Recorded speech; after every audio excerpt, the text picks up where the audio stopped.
Tahu nggak sih sekarang kita mau belajar apa? Benar, sekarang kita akan belajar tentang suhu dan kalor serta hubungannya dengan perubahan wujud.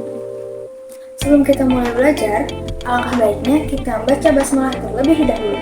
Bismillahirrahmanirrahim. Oke, let's start.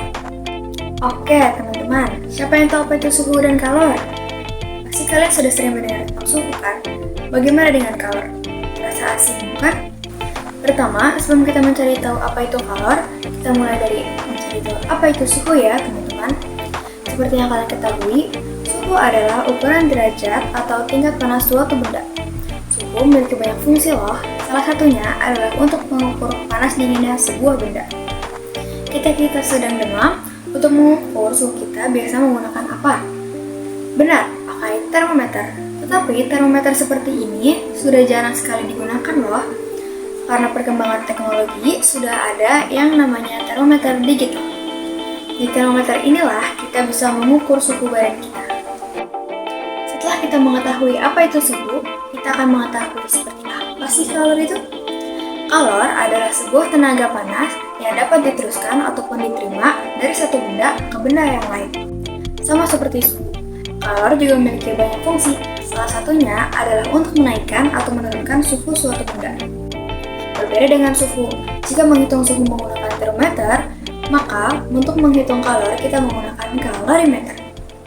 Kalorimeter? Apa itu kalorimeter? Seperti apa sih bentuknya?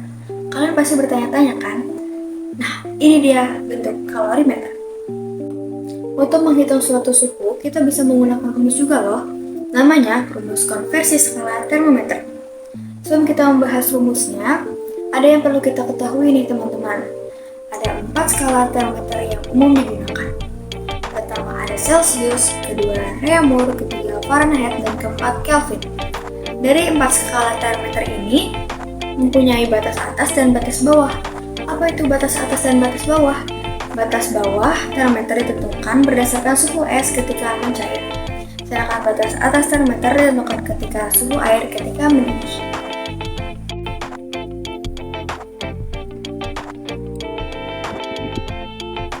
Batas bawah Celsius adalah 0 dan batas atas Celsius adalah 100. Batas bawah Reaumur adalah 0, batas atas Reaumur adalah 80. Batas bawah Fahrenheit adalah 32 dan batas atas Fahrenheit adalah 212. Batas bawah Kelvin adalah 273 dan batas atas Kelvin adalah 373. Dari batas-batas skala ini bisa kita lihat jumlah skala Celsius adalah 100, Reaumur 80, Fahrenheit 180, dan Kelvin 100. Dari jumlah skala tersebut bisa kita jadikan perbandingan teman-teman. Celsius banding Reaumur banding Fahrenheit dikurang 32 banding Kelvin dikurang 273 adalah 100 banding 80 banding 180 banding 100. Dari angka-angka ini bisa kita sederhanakan lagi ya, menjadi 5, 4, 9, dan 5. Sehingga kita dapatkan jumlah skala Celsius 5, Reaumur 4, Fahrenheit 9, dan Kelvin 5. Ini dia tabel rumus konversi skala termometer. Pasti teman-teman bingung kan gimana sih caranya? Kok kelihatan susah ya? Ingat, semua akan menjadi mudah apabila kita berusaha. Lanjut. Nah, ini dia rumus simpelnya. Apa itu A, apa itu B, dan apa itu C? A adalah jumlah skala yang diketahui, B adalah jumlah skala yang ditanya, dan C adalah termometer skala yang diketahui. Atau mau yang lebih mudahnya lagi, yaitu ditanya per diketahui dikali diketahui. Tetapi ini hanya digunakan jika yang ditanya adalah Celsius ke Reaumur atau Reaumur ke Celsius ya. Loh, terus kalau Fahrenheit sama Kelvin gimana? Kalau untuk Fahrenheit dan Kelvin ada sedikit tambahan teman-teman. Begini rumusnya. Jika bla bla bla ke Fahrenheit, maka A per B kali C ditambah 32. Kalau bla bla bla ke Kelvin, rumusnya A per B kali C ditambah 273. Kalau Fahrenheit ke bla bla bla, maka A per B dikali C dikurang 32. Jika Kelvin ke bla bla bla, maka A per B dikali C dikurang 273. Mari kita coba selesaikan contoh soal ini. Jika Jika termometer Celcius menunjukkan skala 30, berapakah penunjukan termometer skala Reaumur? Ingat rumus tadi, ditanya per diketahui dikali diketahui. Yang ditanya, Reaumur berarti 4, per diketahui, yang diketahui itu Celcius berarti 5, dikali diketahui yaitu 30, berarti 4 per 5 dikali 30. 5 sama 30 bisa dicoret, jadi 4 dikali 6. Reaumur hasilnya 24. Sebelumnya kita sudah mengetahui seperti apa sih rumus suhu dan bagaimana cara menyelesaikannya. Selanjutnya, ayo kita cari tahu bagaimana cara menghitung kalor menggunakan rumus. Rumus menghitung kalor yaitu Q sama dengan M dikali C dikali delta T. Q di sini itu artinya kalor, M artinya massa benda, C artinya kalor jenis, dan delta T artinya perubahan suhu. Mari kita coba selesaikan contoh soal ini ya. Berapakah kalor yang diperlukan untuk memanaskan 2 kg air yang suhunya 20 derajat Celcius menjadi 70 derajat Celcius jika kalor jenis air 4200 Joule per kilogram derajat Celcius. Dari soal ini diketahui M sama dengan 2 kg, C sama dengan 4200 Joule per kilogram derajat Celcius, delta T sama dengan 70 derajat Celcius dikurang 20 derajat Celcius menjadi 50 derajat Celcius. Yang ditanya, berapakah kalornya? Menggunakan rumus tadi, Q sama dengan M dikali C dikali delta T sama dengan 2 dikali 4200 dikali 50 sama dengan 100 dikali 4200 sama dengan 420.000 Joule. Nah, dari Joule ini kita ubah menjadi kilojoule, yaitu dengan menghapus 3 nol. Jadi 420 kilojoule. Nah, begitu teman-teman cara menghitung suhu dan kalor menggunakan rumus. Mudah bukan? Emang apa sih bedanya suhu dengan kalor? Perbedaan suhu dengan kalor yang pertama dilihat dari bentuknya. Suhu merupakan satuan fisika, sedangkan kalor merupakan energi. Kedua, dilihat dari satuannya. Satuan suhu ada 4, yaitu Celsius, Reaumur, Fahrenheit, dan Kelvin, sedangkan kalor hanya ada 2, yaitu Joule dan kalor. Ketiga, dilihat dari alat pengukurnya, suhu dengan termometer, sedangkan kalor dengan kalorimeter. Keempat, dilihat dari perpindahannya. Kalau suhu tidak dapat berpindah, tetapi dapat mengalami kenaikan dan penurunan, sedangkan kalor dapat berpindah dari satu tempat ke tempat yang lainnya. Yang kelima, dilihat dari cara kerjanya. Suhu tinggi berarti benda panas, dan suhu rendah berarti benda dingin. Sedangkan kalor mengalir dari suhu yang tinggi ke suhu yang lebih rendah. Perubahan wujud suatu benda seringkali kita lihat dalam kehidupan sehari-hari loh. Contohnya saat kita minum es teh. Lama-kelamaan es batu yang ada di dalam teh pasti akan mencair kan? Nah, ini dia yang dinamakan perubahan wujud benda, yaitu apa? Ya, benar, mencair. Ini dia diagram perubahan wujud benda. Kita lihat lebih dekat lagi yuk.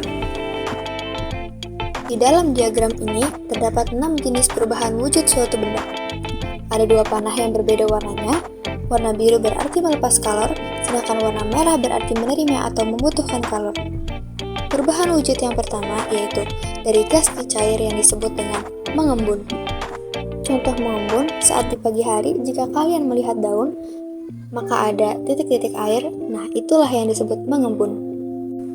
Perubahan wujud yang kedua yaitu dari gas ke cair yang disebut dengan menguap. Contoh menguap saat kalian sedang memasak air, lama-kelamaan keluar asap dari panci. Nah, itulah yang disebut dengan menguap. Perubahan wujud yang ketiga yaitu dari cair ke padat yang disebut dengan membeku. Contoh dari membeku yaitu jika kalian memasukkan air ke dalam pendingin es atau freezer, lama-kelamaan es itu akan berubah menjadi es batu. Perubahan wujud yang keempat yaitu dari padat ke cair, yang disebut dengan mencair. Contoh dari mencair yaitu jika kalian mengeluarkan es batu dan didiamkan di ruangan terbuka, lama-kelamaan es batu itu akan berubah menjadi air. Perubahan wujud yang kelima yaitu dari padat ke gas, atau yang disebut dengan menyublim. Contoh menyublim yaitu adalah kapur barus. Jika kalian mendiamkan kapur barus di lemari, lama-kelamaan kapur barus itu akan menghilang karena dia akan berubah menjadi gas. Perubahan wujud yang keenam yaitu dari gas ke padat atau yang disebut dengan mengkristal. Contoh dari mengkristal adalah salju. Nah, seperti inilah diagram perubahan wujud suatu benda. Materi kita yang selanjutnya adalah macam-macam perpindahan kalor. Ada yang tahu nggak ada berapa macam-macam perpindahan kalor? Ada 3. Pertama ada konduksi, kedua konveksi, dan yang ketiga radiasi. Konduksi, apa itu konduksi? Konduksi adalah perpindahan kalor melalui kontak langsung antar partikel-partikel dalam benda. Ini dia contoh konduksi. Peristiwa konduksi dapat terjadi pada batang besi yang dipanaskan di atas bara api. Saat salah satu ujung besi dipanaskan, maka panas tersebut akan merambat ke ujung lainnya. Namun, saat terjadi perpindahan panas tersebut, partikel dari batang besi tidak ikut berpindah. Selanjutnya ada konveksi. Apa itu konveksi? Konveksi adalah perpindahan kalor melalui pergerakan massa fluida. Contoh konveksi bisa kita lihat dalam video berikut ini. Peristiwa konveksi dapat kita lihat saat kita memasak air. Air yang panas adalah air yang berada di bagian bawah. Kemudian, air yang di bawah akan naik, dan air yang di atas yang masih dingin akan turun. Begitu seterusnya peristiwa konveksi terjadi selama proses memasak air. Dan yang terakhir ada radiasi. Radiasi adalah perpindahan kalor melalui gelombang elektromagnetik tanpa memerlukan medium. Contohnya yaitu saat kita menjemur pakaian. Pakaian yang awalnya basah, lama-kelamaan akan kering karena sinar matahari, seperti yang ada di video ini. Ada contoh lain dari peristiwa radiasi. Ketika kita berada di dekat api unggun, lama-kelamaan badan kita akan terasa hangat, bukan? Karena panas dari api berpindah secara pancaran. Itulah yang disebut radiasi. Ada 2 sifat zat penghantar panas. Yang pertama yaitu konduktor. Konduktor adalah benda yang menghantarkan panas dengan baik. Contoh benda yang memiliki sifat konduktor ada tembaga, besi, timah, dan aluminium.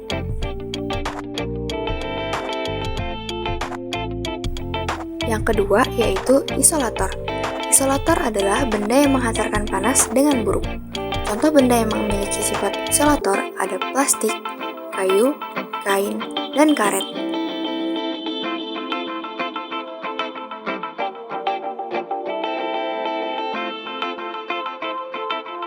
Bagaimana teman-teman? Sekarang kalian sudah mengetahui apa itu suhu dan kalor, serta hubungannya dengan perubahan wujud kan?